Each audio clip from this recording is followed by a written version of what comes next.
50대 이후 우리는 많은 변화를 겪습니다. 그 중 하나가 바로 인간관계의 변화입니다. 우리가 살아가는 동안 많은 사람들과 만나고 관계를 맺고 때로는 그 관계가 끝나기도 합니다. 오늘은 그 변화를 어떻게 건강하게 받아들이고 인간관계를 정리할 수 있을지 함께 생각해 보겠습니다. 50대에 접어들면 인간관계는 자연스럽게 변화합니다. 더 이상 억지로 관계를 유지할 필요는 없습니다. 때로는 나와 맞지 않는 사람들과의 관계가 고통스럽고 지치게 만들 수 있습니다. 하지만 그 관계를 계속 끌고 가는 것이 과연 나에게 이로운 것일까요? 시간이 지나면서 자연스럽게 사라지는 관계들도 있음을 인정해야 합니다. 그저 흐르는 대로 두고 나를 위해 진정한 관계를 선택하는 것이 중요합니다. 중년이 되면 자아 존중감이 그 어느 때보다 중요해집니다. 나를 진정으로 이해하고 존중해주는 사람들과 함께하는 것이 나를 더욱 행복하게 만듭니다. 우리는 더 이상 다른 사람들의 기대에 맞추기 위해 관계를 맺을 필요가 없습니다. 내 가치관을 존중하고 내 삶의 방식을 이해해주는 사람들과 소통하는 것이 중요합니다. 그 사람들과의 관계는 내 삶을 더욱 풍요롭고 의미 있게 만들어줄 것입니다. 때로는 관계를 정리하는 것이 어렵습니다. 특히 오랜 시간 함께했던 사람이라면 더더욱 그럴 것입니다. 하지만 부정적인 영향을 미치는 관계는 이제 놓아주어야 할 때입니다. 내 삶을 방해하고 계속해서 스트레스를 주는 관계는 나를 지치게 할 뿐입니다. 그런 관계를 정리한다고 해서 내가 나쁜 사람이라는 생각은 하지 마세요. 내 정신적, 정서적 건강이 우선이기 때문입니다. 조금씩 거리를 두면서 자연스럽게 변화시키는 방법도 좋은 선택이 될 수 있습니다. 인간관계를 정리한 후 우리는 새로운 사람들과의 만남과 나만의 시간을 즐길 수 있는 기회를 얻게 됩니다.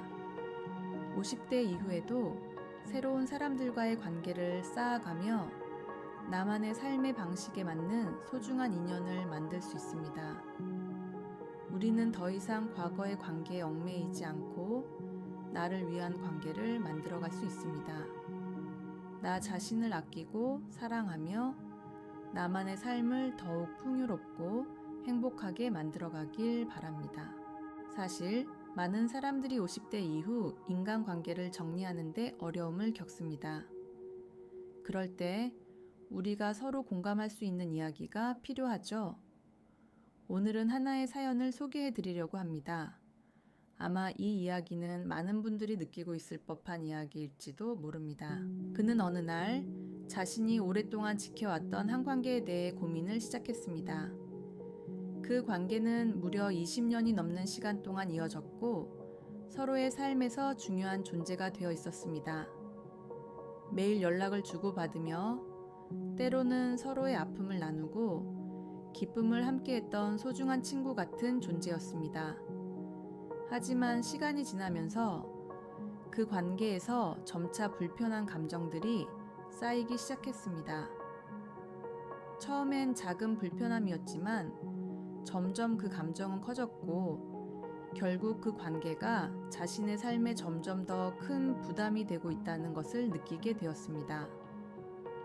과거에는 작은 다툼이나 오해가 있어도 쉽게 풀어지곤 했지만 이제는 서로를 대할 때마다 어색함과 피로함만 남았고 예전처럼 쉽게 웃을 수 없다는 것을 알게 된 순간부터 그는 그 관계를 정리해야 할지 말아야 할지 깊은 고민에 빠졌습니다. 그 관계를 끊는 것이 너무 힘들고 끝내는 그 사람을 잃게 될까봐 두려운 마음이 있었지만 한편으로는 이제 자신이 더 이상 그 관계 속에서 편안하지 않다는 사실을 깨닫게 되었습니다.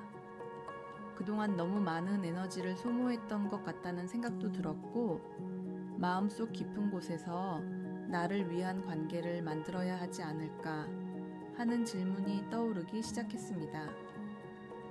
결국 그는 그 관계를 조금씩 정리하기로 결심하게 되었습니다. 아마 많은 분들이 이와 비슷한 상황을 겪었을 것입니다.